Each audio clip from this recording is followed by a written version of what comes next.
अपनी विभिन्न मांगों को लेकर किसान आंदोलन कर रहे हैं। आपको बता दें कि हज़ारों की संख्या में किसान शंभू बॉर्डर पर इकट्ठा हैं और लगातार दिल्ली जाने की मांग कर रहे हैं। हालांकि किसानों की 3 बार बैठक सरकार के साथ भी हो चुकी है, लेकिन अभी भी उन बैठकों में कोई भी नतीजा नहीं निकल पाया है। एक और किसान जहां इस बात पर अड़े हुए हैं कि वे दिल्ली पहुंचेंगे, तो वहीं दूसरी ओर हरियाणा सरकार ने किसानों को रोकने के लिए पुख्ता प्रबंध किए हुए हैं। कई लेयर्स की सिक्योरिटी शंभू बॉर्डर पर लगाई गई है। इसके साथ ही कई सुरक्षा बल वहाँ पर तैनात किए गए हैं ताकि किसान दिल्ली कूच ना कर पाएँ। किसानों की मांगे कितनी जायज़ हैं और कितनी नहीं हैं, इसको लेकर चलिए चलते हैं, कुछ लोगों से बातचीत करते हैं और उनसे जानते हैं कि किसानों की जो मांगे हैं वो कितनी जायज़ हैं। तो इस समय हमारे साथ यहाँ पे कुछ लोग मौजूद हैं। आगे आ दो, क्या नाम है जी आपका? मेरा भैरव जी। सर, ये किसानों की वजह से हमें काफ़ी परेशानी हो रही है। हमारी तो खुद फैमिली दिल्ली में फंसी पड़ी है, रास्ते जाम है, टैक्सी वाले किराया 2-2 हज़ार रुपये मांग रहे हैं अम्बाला से, दिल्ली से अम्बाला की, और पूरा परेशान है आम जनजीवन यहाँ पे पूरा परेशान है। जो किसान अपनी मांगे कर रहे हैं, क्या लगता है आपको कि वो मांगे जायज़ हैं? नहीं जी, उसमें आधे तो जायज़ है, आधे नाजायज़ है, आधे मोदी विरोधी किसान है। जायज़ तो सारी तो है नहीं उसमें। तो काफ़ी दिनों तक ये रास्ता भी बंद रहा, कितना असर पड़ा आप लोगों को? हमारे पे तो काफ़ी असर पड़ रहा है। सारा जनजीवन ठप हो रखा है, आना जाना घर से बाहर हो रखा है, बंद हो रखा है। तो चलिए और लोगों से भी बातचीत करते हैं। और भी लोग हमारे साथ मौजूद हैं। जी, क्या नाम है आपका? मेरा नाम संजय सक्सेना हूँ, मंडौर से। संजय, जिस प्रकार किसान शंभू बॉर्डर पर इकट्ठा हो रखे हैं अपनी मांगों को लेकर, हालांकि 3 बार बैठक भी उनकी हुई है सरकार के साथ, कोई नतीजा नहीं निकल पाया है, किस प्रकार देखते हैं? इसका कोई नतीजा निकल भी नहीं सकता, क्योंकि ये नाजायज़ है इनकी मांगे हैं जितनी भी हैं, क्योंकि एक आम आदमी उसके लिए तो कुछ है नहीं है, और ये अपनी नाजायज़ मांगे मांग रहे हैं। और इसके ऊपर जन असर पर भी काफ़ी फ़र्क पड़ा है, काफ़ी क्या ज़्यादा असर पड़ा है। बच्चों की पढ़ाइयाँ देखो, कई बच्चे इधर उधर जाते हैं, उनके कॉलेज स्कूल जाने लायक नहीं रहे, आगे जाके वो क्या करेंगे बच्चे। तो यही था बस। तो इसके साथ ही यदि बात की जाए इस इलाके की, क्योंकि काफ़ी दिनों तक ये रास्ता बंद रहा, आप भी यहीं के निवासी हैं, क्या कुछ दिक्कतों का सामना करना पड़ा? यहाँ पे जब ये रास्ते बंद थे, कई लोगों को आने जाने की बहुत ही दिक्कतें रही। कई एम्बुलेंस में पेशेंट वगैरह थे, वो भी परेशान हुए। उनको फिर हमने अपनी कॉलोनी से उनको रास्ता बताया, तब वो यहाँ से जाके निकले, नहीं तो उनके लिए बहुत ज़्यादा ऐसे हो गए। कई पेशेंट डेथ भी हो सकती थी उसके, अगर हम उनको ऐसे रास्ता नहीं बताते। बहुत ही ज़्यादा परेशान हो। और आसपास के जो दुकानदार हैं उनके भी सारे बिजनेस पे फ़र्क पड़ा है, बिल्कुल ही उनके पास, क्योंकि कस्टमर जिनकी रोजी रोटी यही है।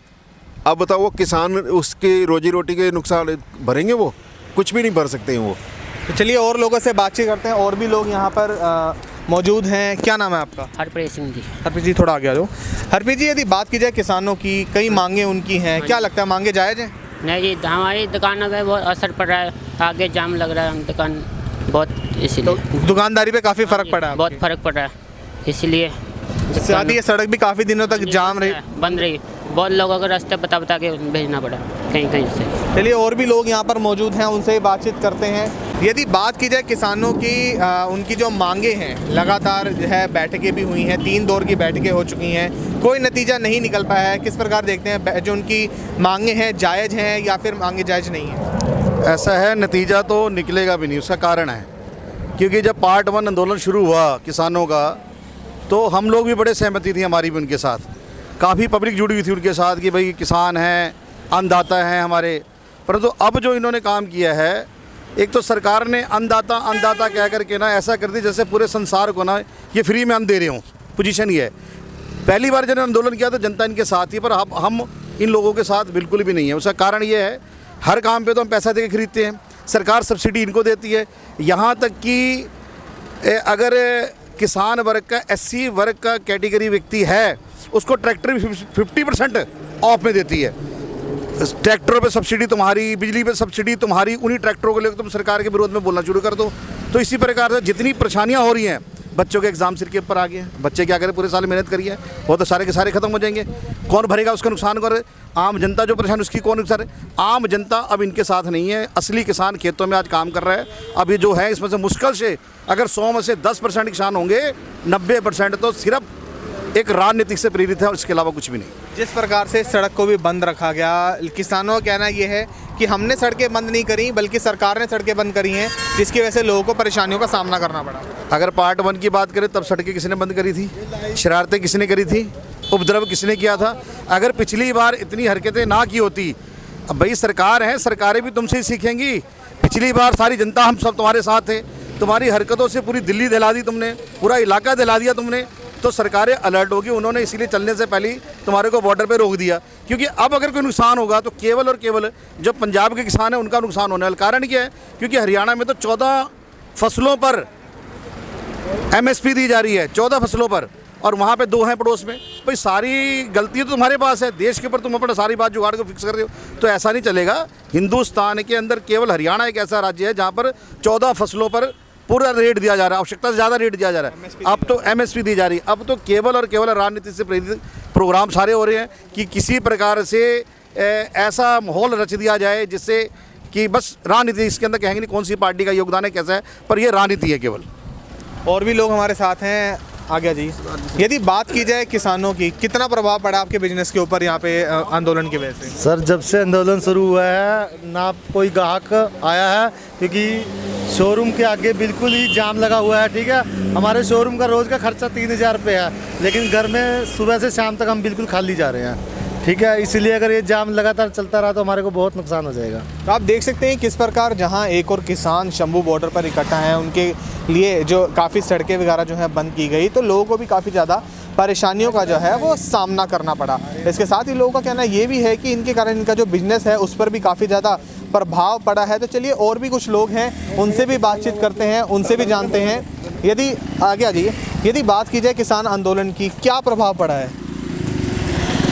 प्रभाव है, जिसने रोटी कमानी है, ताज़ी खानी, तो उसके लिए तो बहुत दिक्कत है। जब रास्ता रोक दिया, हम ऑटो चलाते हैं, हम हमारे को आगे जाने देते हैं, बैरी लगा रखे हैं, तो इसका इम्प्रेशन तो हमारे पर सबके ऊपर पड़ा है। चाहे कोई भी ड्राइवर है, चाहे कोई बिजनेस है, कोई दुकानदार है। जब सामान नहीं आएगा तो दुकानदारी परेशान होएगा, सवारी नहीं आएगा, ऑटो वाला परेशान होंगे। कि कई दिन तक ये रास्ता बंद रहा, तो जिस प्रकार यदि किराए की बात की जाए, पहले यहाँ से बलदेव नगर से यहाँ तक का 10 रुपये किराया था, अब आपको बहुत लंबा घूम के पंजोगरा तक जाना पड़ता है, तो कितना असर पड़ा आपके बिजनेस पे? वो हमारे कम से कम 2 किलोमीटर फर्क पड़ा है असर। पहले 20 से सवारी लेते थे पंजोखरा की, अब घूम के जाना पड़ता, 30 रुपये लेते हैं। और शंभू अगर जीरकपुर जाना हो तो हम वाला कैंट से 150 सवारी ले रहे हैं ऑटो वाले, क्योंकि वो घूम के जाएगा। हम लोग तो लोकल ही हैं। प्रभाव तो सबके ऊपर पड़ा है। कोई गरीब आदमी अब वो कहाँ रोटी खाएगा?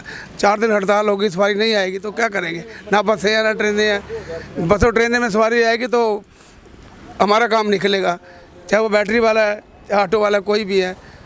तो किसान जो अपनी वहाँ पे हड़ताल कर रहे हैं, आपको लगता है कि उनकी जो मांगे हैं वो जायज़ हैं?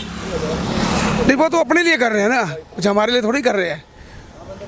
वो तो अपने लिए कर रहे हैं। या तो हमारे कुछ दे लो, भी तुम्हारे को बेनिफिट है, तुम ले लो हमारे से, फिर तो ले बेनिफिट है, फिर तो बढ़िया, ठीक है। बाकी वो उनकी वजह से सारी पब्लिक परेशान है टोटल।